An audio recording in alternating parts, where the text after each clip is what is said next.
just going to do a really quick review here, only by just pushing down on the key.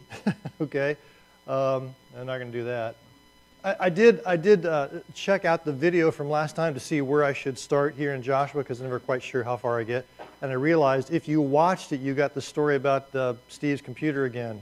Sorry about that, but that, it was last year, or last semester. So anyway, what we're going after here is not the nation, right? But and not the leader, because Joshua's a good guy, but he ain't the leader. It is indeed the land that we're going after. And what we're going to do is we're going to take it in fulfillment of the promises. And you see those underlined words there. It's not just these people looking for a place to live, but God fulfilling promises of indeed giving them the land. So yeah, some really cool pictures of Jericho. Let me just show you what those look like, because you just need to get an appreciation for the feel of this land. And the important part here is that all of this stuff is barren. It's well, you can see it's brown, right? I mean, it's not a really very pretty place to live. And indeed in this picture, the only place you can live is, and we're right here by the Jordan, is right in here, because this is Jericho. And the only reason why Jericho is green is not because of rain, but because the water hits the mountains, goes down, and then comes out here in this big, beautiful spring.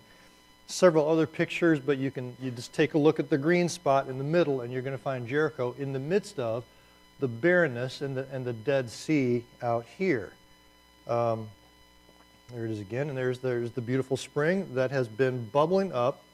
Beautiful, clear, cold, refreshing water in the desert since the time of Joshua until today, and probably 1,000 years before that too.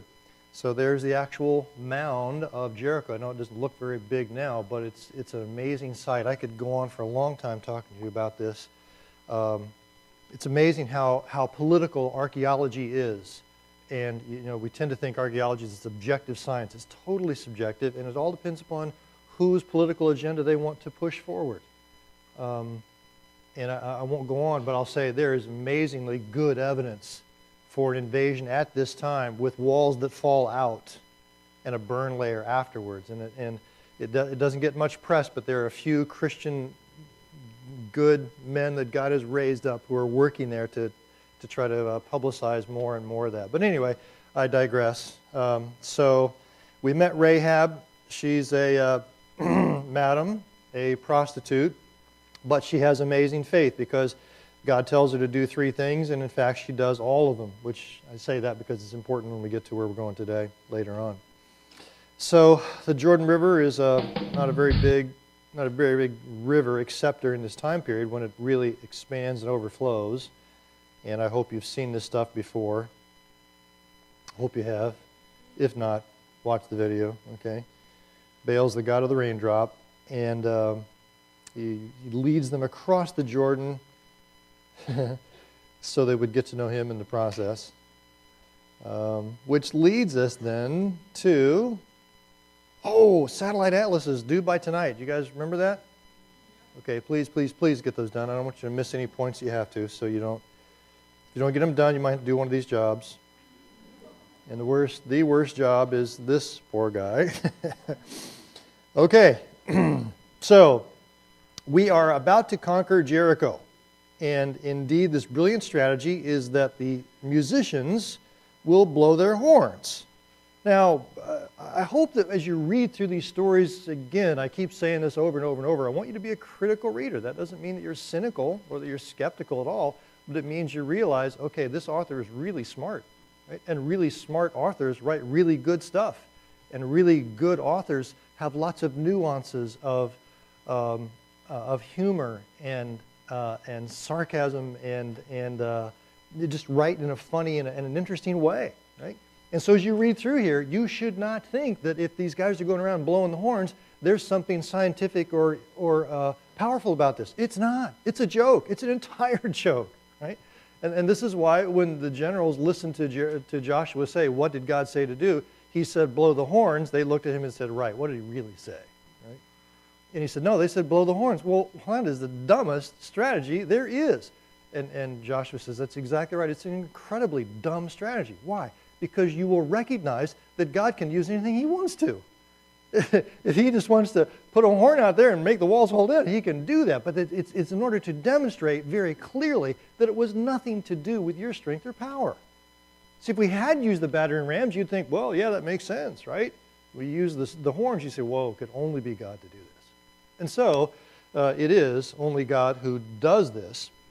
And the directions are, go in and don't take anything. Now, in the rest of the places where they're going to go, it is okay to indeed take the stuff for themselves because they've been traveling for 40 years and they don't have anything, and they're going to take over this land from people who don't deserve to be there. Now, we're not going to talk about it a lot in Joshua, but when we get to Judges on Wednesday and Friday, you'll see how incredibly immoral and pagan, hopelessly so, these people are. They're totally into child sacrifice, to worshiping these foreign gods. They have given up every right to know what is true because they've turned their backs on the truth so much. But here in this spot, in Jericho, the very first spot, it's like you don't get to take anything because we're all going to kind of like give it over to God. All right, God, this is a beautiful place, but we're in anticipation you're going to give us more. We're not going to take anything from here. This is for you. Now, God doesn't use it, but you get the idea that we're not going to take it. We're going to leave it there for God. Okay, so those are the directions. And the trouble is, we have a little trouble following them, right? and that's where we pick up today with the story of this little burg called Ai. Actually about as small as Cedarville, I think. People think, 3,000 people living there, 1 or 2 stoplights, maybe. And so here is the story. But, and chapter 7, verse 1, comes right after the statement about, but don't take the stuff. Right? But the Israelites disobeyed the command about the city's riches. Achan, right? Achan, son of Carmi, Achan stole the bacon. Bad choice, right? Achan stole some of the riches, and the Lord was furious. Why was the Lord furious? Because, remember what those admonitions were. Don't take the stuff, right? It's like, Achan, you had one job, man. Just one job. And you failed badly. Right? Now, that's the background. And then when we get there, Joshua sent men from Jericho to Ai and instructed them, go and spy out the land. Now, let me show you where Ai is here, a little geography lesson. As you're looking at the map, I hope that you can orient yourself and recognize by now, after you've gone through those satellite atlases, that number 1, that little body of water there is what? Yeah, that's the Dead Sea. And so over here we got Jericho. You can even see there a little bit of the green right behind number 2. Ai, this little town, is right there. It's number 3. And then Jerusalem is there. Now, it's not called Jerusalem yet. It's called Jebus, but you get the idea. So why go after Ai, which is such an incredibly small little town? Well, the answer is, again, the geography that doesn't show up real well here, but when you go from the Jordan River up there at the top up to Ai, you're going 2,700 feet up. You're battling uphill. And it's a really hard thing to not just hike uphill, but it's even worse to try to battle uphill. So you certainly can't do that coming to Jerusalem, but if you can battle your way uphill and take this little town, right, then this is the ridge, then you can spread out to the south and take Jerusalem easily because you can congregate your forces up here. So Ai is kind of a strategic spot in order to take the rest of the land. Not a big one, but it's a good foothold into the hill country. Right? So they said, don't send the whole army. About 2,000 or 3,000 men are adequate. Now that's good advice. I mean, it would have been good advice had it not been, of course, for Achan stealing the bacon. Right? So they go, and of course what happens is this total rout. The men of Ai killed about 36 of them and chased them in front of the city gate all the way, and the people's strength melted away like water. Now this is you can easily overlook this, right? Because in an army of 600,000 men, if you lose 36, technically speaking, it ain't that big a deal. I know it's kind of rough with those 36, right? But when you're thinking about percentages, was this a major defeat? And the answer is no, it's not. But why do the people's strength, why does their strength melt like water? What's really ominous about that is because that's exactly what Rahab said when she was talking about Israel. When we heard what your God did, our hearts melted like wax, right? Same idea. Why is this a big deal? Well, because now all of a sudden the Canaanites realize, hey, wait, there's a chink in their army. They can be defeated. And notice that what Joshua does. Joshua tore his clothes. He and the leaders of Israel lay face down on the ground before the ark of the Lord until evening and threw dirt on their heads. Drama queen much? Well, what's going on here? But you realize he's not a drama queen. This is the absolute right thing to do. It's only 36 guys. No. It's a total momentum shift. If the Canaanites see this, they can ride right down on top of us. God was not with us. Something desperately is wrong. And so he cries out and says, God, this is a really big deal. We can't handle any of these. What's going on? And God says, I'll tell you what happened. It's that Achan guy. Achan did indeed steal it, right? He did what he shouldn't have done. So let me just turn over here to the page where it talks about Achan and notice how this whole thing plays out. Let's see, I guess verse, let me see if I can get to verse 23 or so. God says, what is wrong here? And he says, my son, what did you do? God says to him, go talk to Achan. Then Joshua said to Achan, my son, give glory to the Lord. Tell me what you've done. Achan replied, it's true. I've sinned against the Lord. I coveted this stuff, and I took it, and I hid it inside my tent.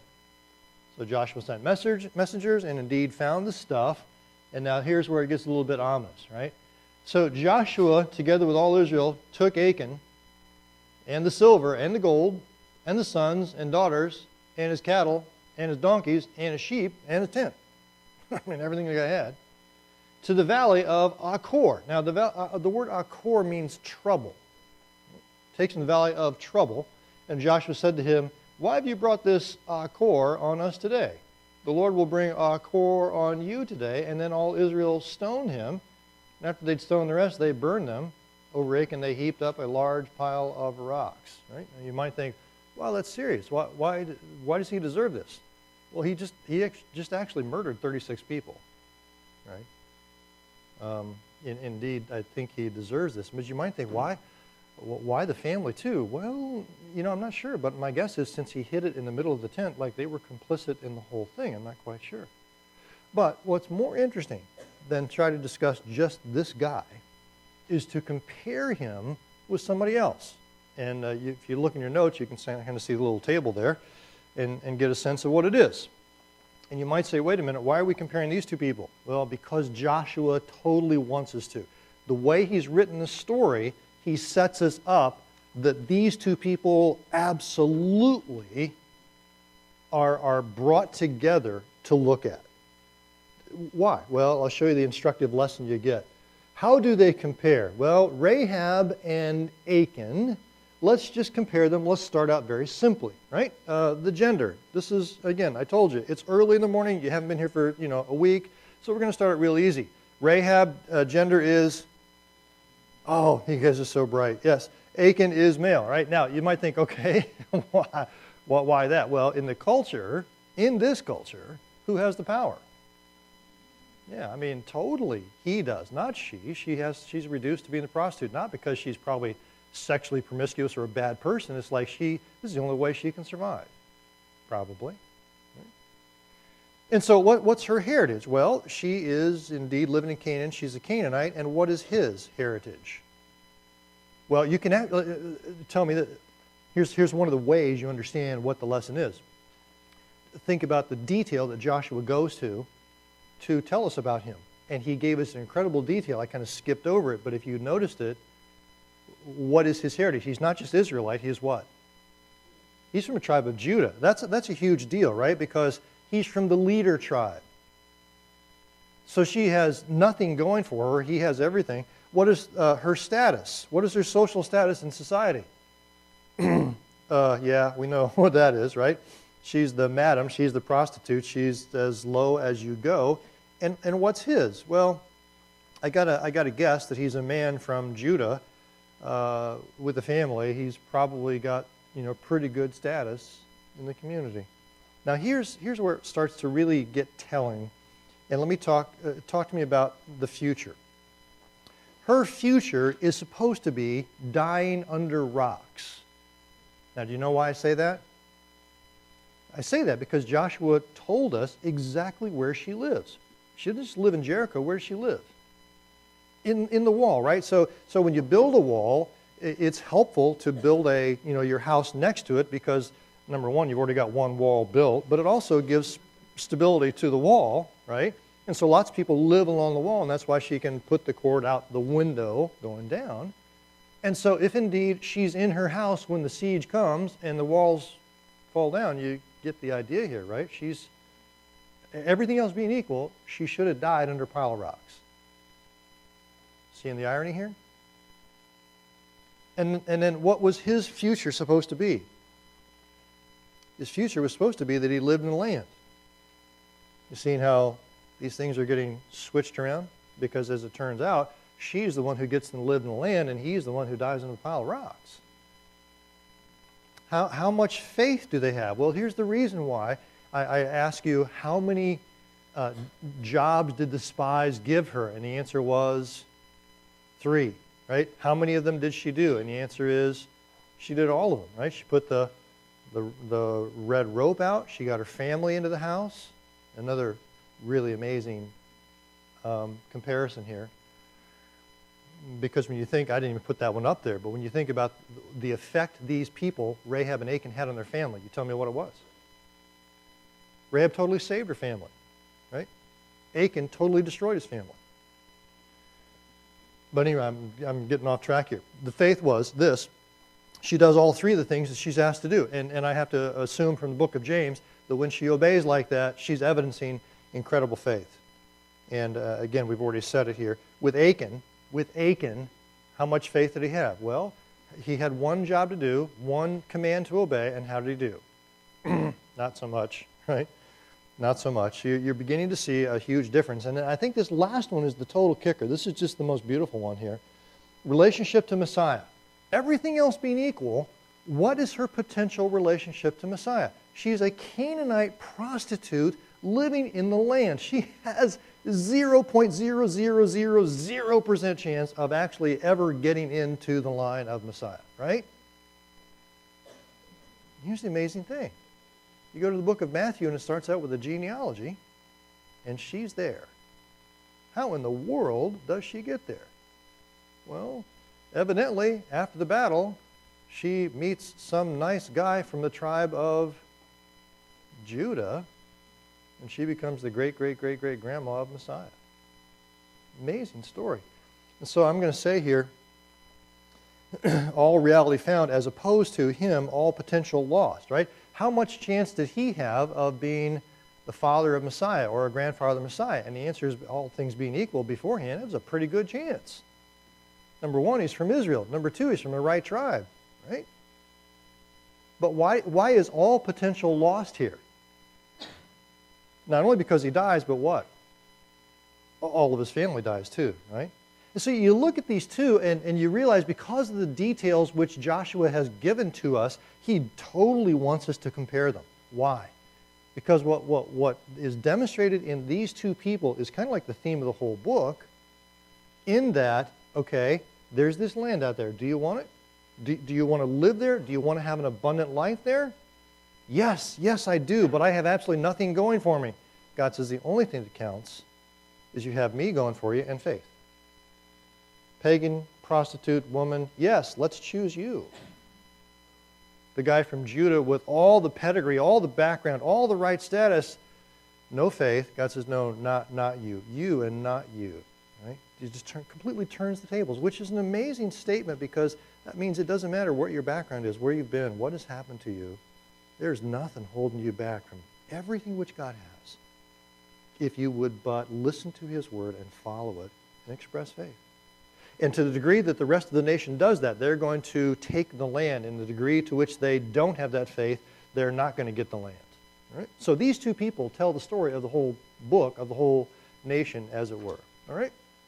Now, lots of more fun things to talk about. So let me get moving here and talk about the victory at Ai. Now, normally I wouldn't do this, but I'm going to squeeze this in really quickly.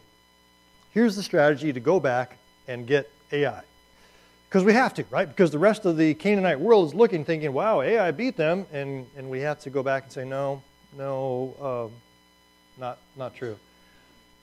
So he says to them, you'll destroy them as you destroyed Jericho and his king, but this time you may keep the captured goods. Oh, ouch. Ouch. Achan, dude, you just should have waited one time. Then you could have had it, right? And the cattle for yourselves. Set an ambush behind the city. So I want you to notice that that's the strategy, the ambush. Okay? I'll explain that more in a minute. And then, notice the critical directions. The Lord said to Joshua, point your spear at Ai. And Joshua did as he was told, and as soon as he lifted his hand, the men who had been hiding got up quickly, ran to the city, and captured it. So this idea of pointing the spear has to do with the critical timing to make this ambush work. Well, let me show you on the map what it looks like. You'll understand it better. Okay. The blue path here is the path of the Israelites coming up from Jericho, but the Jordan. So the top of the screen up there, imagine the Jordan Valley, and the blue arrows, they're coming up.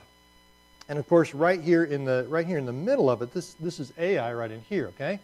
So what happens is they come up to the spot, and all the Aites, or whatever you call these people, see them, and at that point, they're marching up, and then they take off in a different direction.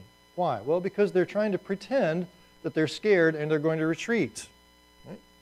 And the Aites see this, and they're thinking, hey, this is going to be a good day, right? And so they get way over here, and the men of Ai say to themselves, hey, let's go get them, right? And they foolishly leave their city unprotected. At that point, the Israelites who are sitting down here below the horizon, down in the valley, see Joshua raise his spear when God tells him to. They come out of hiding, and they go into the city and march right in and burn it. And then they come around here, and they kind of get the Aites in this little pincer movement, military movement, and they get them from behind and before, and they destroy them. Now, how do you feel about that strategy? And first blush look at it is, well, it's successful. I guess that's good, right? That's true. On the other hand, it's kind of sneaky, isn't it? It's kind of sneaky. Number one, it is an ambush. Does God do sneaky things? Is God sneaky? What does this tell us about God? No, God's not sneaky. God wouldn't do that. Actually, he did. Wait a minute. So what do we learn about God here? Well, let me give you just a quick little background to this, okay? Let me just say this, that those, again, the people of Ai, the people in the land, we haven't talked about it much, but as I referenced before, these people are incredibly pagan. These people are in such a debauched culture that if I actually told you about it, it would scandalize your mind, and you would say, oh, too much information. Right? This trust me at this point. Maybe we'll talk about it some more in the book of Jeremiah and stuff. But this is the culture which deserves. They've rejected truth so much they don't deserve any more truth, and they need to be. This culture needs to be wiped out. And so what's happening here is that this is kind of a sneaky plan because they don't deserve the truth, and God allows them in their ignorance to be destroyed. And indeed, that's what happens. Now, applications for today, again, very quickly. I do think that if I had 100 sermons to preach to all of us here, it would be about transparency and openness and honesty, because we need much, much more about that. But one sermon might be that I think there are times when the enemies of God don't deserve the truth. And here's some real practical examples, okay? If you worked for the FBI or you worked for the police, would you consider pretending to be a drug dealer? Would you consider to set up a sting operation to catch people who are involved in a crime? Now, I don't know how you would answer that, but that's the kind of question you have to answer, and I would agree that you could. And I would think that in a righteous kind of a war, that the military has a right to use deception, because frankly, the military is completely about deception, right? Sneak attacks and that sort of thing. Right? Why do we wear camouflage? If you were a Christian soldier, wouldn't you just paint a target right on your chest and say, look, here I am? Because when you wear camouflage, you're saying, look, don't just shoot at me. I'm just a plant. I'm harmless. I won't get the idea here. So what I'm trying to say is I think when we have these discussions about, did Corrie ten Boom do the right thing by lying to the Nazis? Or should she have just told the truth and trusted God? You have to include situations like this. You have to include situations like those Hebrew midwives who lied to Pharaoh in order to rescue God's people. Okay? Now again, don't go overboard with it, right? And don't say, Dr. Miller said we can cheat whenever we want to. No, but I think there are situations like a military or the government who has the right to fight evil to do this, and I think you've got to include this kind of story in that discussion. You don't have time for that discussion, but when you have them, include it, all right? So for right now, though, let's get on to the next real quick story, and it is this one. The means of conquest, covenant renewal. Now, I put the picture up here because I want you to recognize this spot. This is becoming a pretty important spot. The New Testament city, or actually the modern city, is called Shechem, and it does show up in the Bible as well, in Joshua as well. But the mountain on the left, of course, is Gerizim and Ebal. Now, you might remember this because in the New Testament, this place is called Sychar, and there's a certain woman who comes to a well here. And she says, Master, she's speaking to Jesus, our ancestors worship on this mountain. She's talking about the Samaritans worshiping on Mount Gerizim. And the reason they do that is because in Joshua's day, the people come here at Moses' command. Moses commanded them in Deuteronomy, when you get into the land, stop in the middle of everything, and half of you get on Mount Gerizim, and half of you get on Mount Ebal, and half of you recite the blessings, and half of you recite the curses. Now, why should we do that? Because God says you need to be reminded that your success, your military success here is not because of your own prowess, but because of your obedience or disobedience to the Scriptures. Right? And so they come here and they recite the cursings and blessings as a reminder. Wait. The reason why we succeed is not because we're clever. The reason because we fail is not because we're weak. The reason we succeed is because we've obeyed God and God is blessed. Or the reason we fail, Achan, is not because we're weak, but because indeed we have sinned and God has disciplined. Right? So I say that because we're going to see this again in chapter 24. All right. So they do, in verses 30 to 35, obey what Moses told them to do before they even got here, and they recite the means of the conquest because we obey the covenant. Right? Now, it's time to divide up the land. Right? And we're going to do that very quickly. I just put this map up here because I want you, again, to get in your head. Jerusalem is just to the west of the top of the Dead Sea. Bethlehem is 3 or 4 miles south of that. About 10 miles south of that is Hebron. Hebron, again, is important because it's the highest spot in the southern part of Israel. Nice and cool. It's also where Abraham and Sarah are buried, so it's a really holy spot. Okay?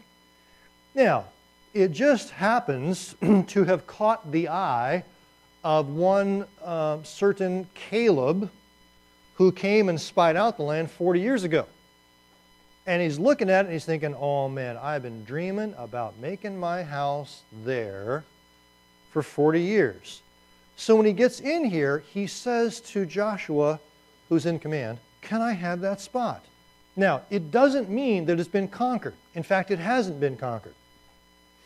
What Joshua has done here is broken the major coalitions. But there are still lots and lots of bad guys out there.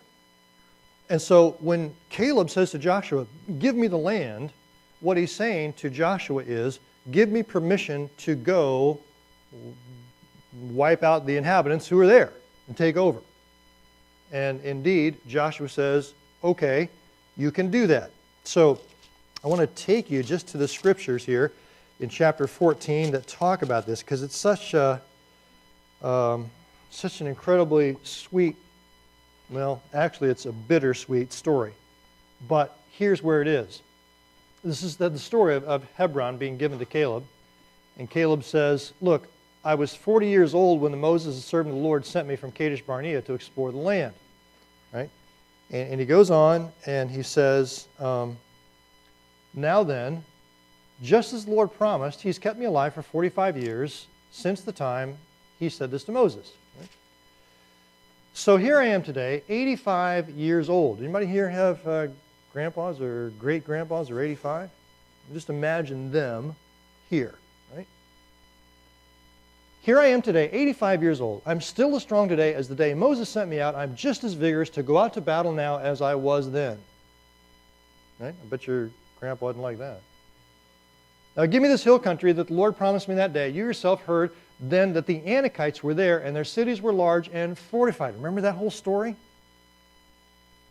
2 spies come back and say, 10 come back and say, and the reason they say no is there's Anakites. Right? Everybody's, Anakites. And Joshua says, I want Hebron. Why? Because there are Anakites there. Are you nuts? Yeah, he is, kind of. Then Joshua blessed Caleb, son of Jephunneh, and gave him Hebron. So Hebron has belonged to Caleb, son of Jephunneh, ever since then. Now, notice that there's no big story about a long, drawn-out battle. He said he gave it to him, and he goes and he takes it, right? And here's why. Hebron used to be called Kiriath Arba after Arba, who was the greatest man among the Anakites. Then the land had rest from war. So Kiriath means village of. And the reason I say this is bittersweet is because, number one, it's sweet, it's positive, because this 85-year-old guy beats the biggest, baddest Anakite of all, Arba. Anakites, Shmanakites. I want it. Okay, it's yours. Boom, takes it. The bitter part is this. He could have been there when he was 45. I mean, this is the really sad part. He had to spend 40 years out here in the desert because the rest of his people weren't as faith-filled as he was. But then there's another part of this story. And that is, and again, I'm going to hit this really quickly, Achsah is Caleb's daughter. And in the rest of the chapter, it's going to say God gave them this land, and God gave them this land, and God gave them this land. And then it's going to stop for a little bit and tell us about Achsah, Caleb's daughter, who says, since you've given me land in the Negev, give me also springs of water, right? This is in the south. It's hot. We need some springs. And so Caleb gives them to her. Now, this is, again, one of those things you would just typically overlook and say, why does Joshua want to focus us here? Well, frankly, who cares if Achsah gets springs of water? And God says, no, write that, Joshua. Write that in there. Why? Well, because there's this small little promise spoken 40 years ago, right, that maybe people have forgotten, and God says, no. I don't care how long ago it was. It doesn't matter how long ago the promises were. Joshua, write this so people will know. Will know what? Well, they will know this. In Numbers 14, God said, because Caleb follows me wholeheartedly, I will bring him into the land, and his descendants, plural, will inherit it. And the story of Achsah, who was married to a guy named Othniel that we'll talk about Wednesday, is a statement that God keeps these promises and doesn't just give her this measly portion of land, but a good portion of land with wells on it. And she is married to one of the greatest guys in the book of Judges. And they have a family and they have descendants, plural. You mean you can actually exegete every one of these words? Yeah, you can. You absolutely can. Because God totally means everything which he says. I mean, you can look at the plural and the singular and the verb. Yeah, you can. It's amazing.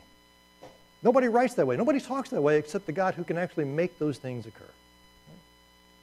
So here we have the fulfillment there. Now, where are we going to go next? Well, let me just read for you some of the rest of these chapters in order to get the sense of the allotment of the land, okay? Again, I hope you have done your reading by now and you've gone through this and you're with me. So let me, my reading glasses on. After this story of Achsah in verse 19, it says this, the southernmost towns of the tribe of Judah in the Negev toward the boundary of Edom were Kabzeel, Eder, Jagur, Kina, Dimona, Adadah, Kedesh, Hatzor, Ethan, Ziph, Telem, Baaloth, Hatzor, Hadata.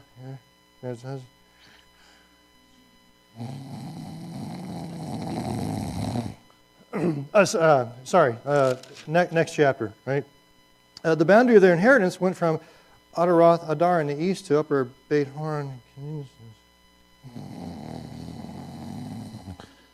Just a second. All right. Well, caffeine, you keep going to 17 and 18, and you understand what I'm saying here? Did you do this as you were reading through? Just by chance? Honesty here? Absolutely. I mean, you look through these chapters, you think, unbelievable. This is inspired? Oh, perfect passage from memory work, right? Yes, I'll memorize. No. Let me get through this as quickly as I can. Why 5 chapters on this stuff? I mean, when you think about important doctrines, I mean, if you were the Holy Spirit who was going to edit the Scriptures and say, okay, we could give 5 chapters on all the places, and let's see, how much do we have left to talk about the virgin birth, which is a really important doctrine. In the New Testament, we only have 5 verses about the virgin birth. I mean, they're really good, 5 verses, but 5 verses versus 5 chapters. I would have chosen a different proportion, wouldn't you? And yet God wants us to do this, and God says, no, Joshua, you write that, and write that, and write that, and write that. This person got this, and this person got this, and this person got this. Why? Why? Well, because there's a small little lesson here that God says you cannot afford to miss this. Because if you begin to fail to figure that in to how you think about life every day, you will make mistakes. If you don't, remember that every day you will make mistakes. So let me risk boring you to death in order to make sure that you understand that there's not the smallest detail of the promise which is neglected. And Joshua records that in order to tell us something about God. Right? Always. Always. Is this historical information? I guess you could think of it that way, but if you could, there isn't anything you can do with that. But if it's theological information, this is really powerful stuff. So you say, I get involved in overcoming temptation. I'm really, really working hard. I sweat and I work, and it wears me out to follow God's rules sometimes. Does anybody know? Does anybody care? Does God remember? Think about these chapters. Yeah, you serve a God who knows and remembers every detail. Now, let me jump here to the end, and it's got just enough time to finish this, I think.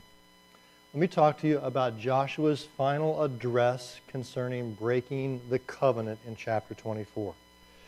He takes them to this spot, and you say, wait, I know that spot. Yes, you do. You know that spot because this is where they had the covenant renewal kind of ceremony before. And Joshua deliberately takes them right back here. Now, this is the whole, we're completely at the end of the book now. Joshua is ready to die. Now, remember what Joshua's relationship is to this people, this congregation that he has. How much older is Joshua than everybody he's speaking to? By definition, at least 40 years older, right? Because he's the only one who survived those 40 years, and so this is a new generation that's raised up. So he's watched them grow up. I can remember my dad saying some of the most annoying things to me that it just, oh man, annoyed me. When I was a teenager and I was talking about doing things, and he was saying, I know you better than you know yourself. And I say, you do not. Right? But the thing was, he was watching me from the outside. He could see facial expressions. He could observe things that I didn't notice. Right? And there was a lot of truth to that. Right? When Joshua looks at these people, he totally knows them. And so he says, look, I'm getting ready to die. So there's something I just want to say to you before I die. Now, if you have any sense of humility, any sense of spiritual sense at all, you say, please, please give me insight into my life. What do you have to say? And Joshua says, okay, here's what it is. And he brings them back to Shechem, and it actually says that he puts up this marker, this memorial. He puts a stone up as a memorial to remember it. Now, here's a weird thing. You can see, obviously, it's a modern picture with the apartment buildings in the background, but you see this stone wall and a stone which is set up. Now, this would be a perfect kind of thing for the people of Shechem to do in order to hoodwink Christians who want to come and say, oh, touched a piece of history here, right? Like to set this thing up like last year so that you could come and think that you were part of, well. But the truth is that the dating of this wall indeed does go back to Joshua's time.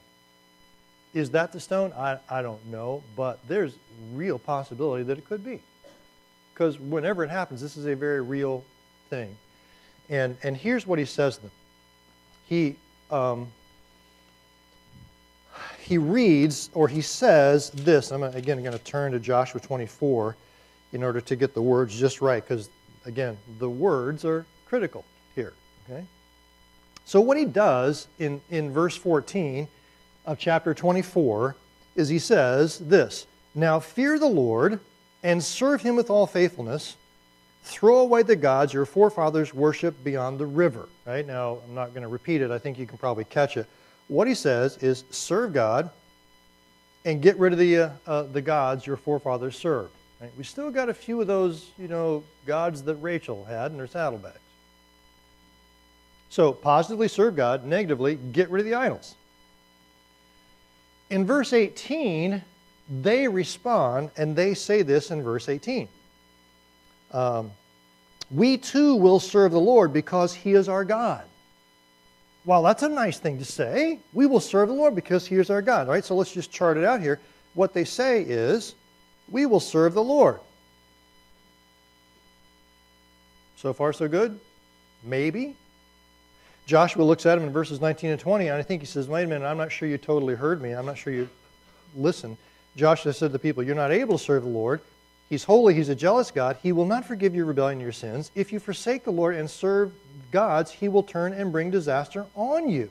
So again, he says, serve him and don't follow them. And they respond in verse 21, but the people said to Joshua, no, we will serve the Lord. Right? This time, I'm pretty sure Joshua said, read my lips. In verse 23, throw away the foreign gods that are among you and yield your hearts to the Lord.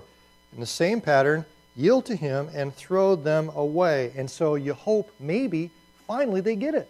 Right? And so in verse 24, you read it very carefully.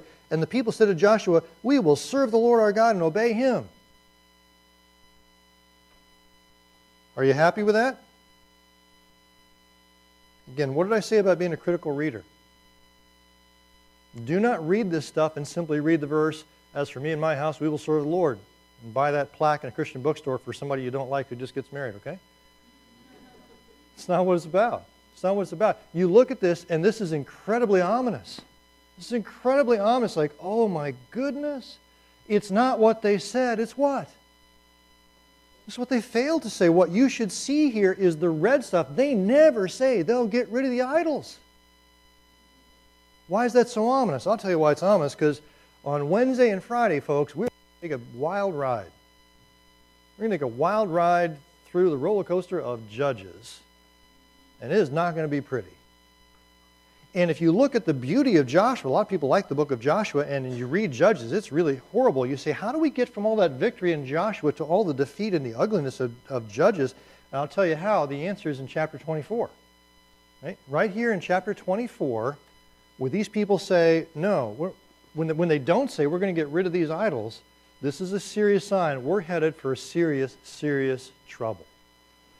So let me just say this, that at the end of this book, we've got the land covered, we've got the nation covered, and there's only one more box to check. Maybe, just maybe, we're going to get the leader in the book of Judges.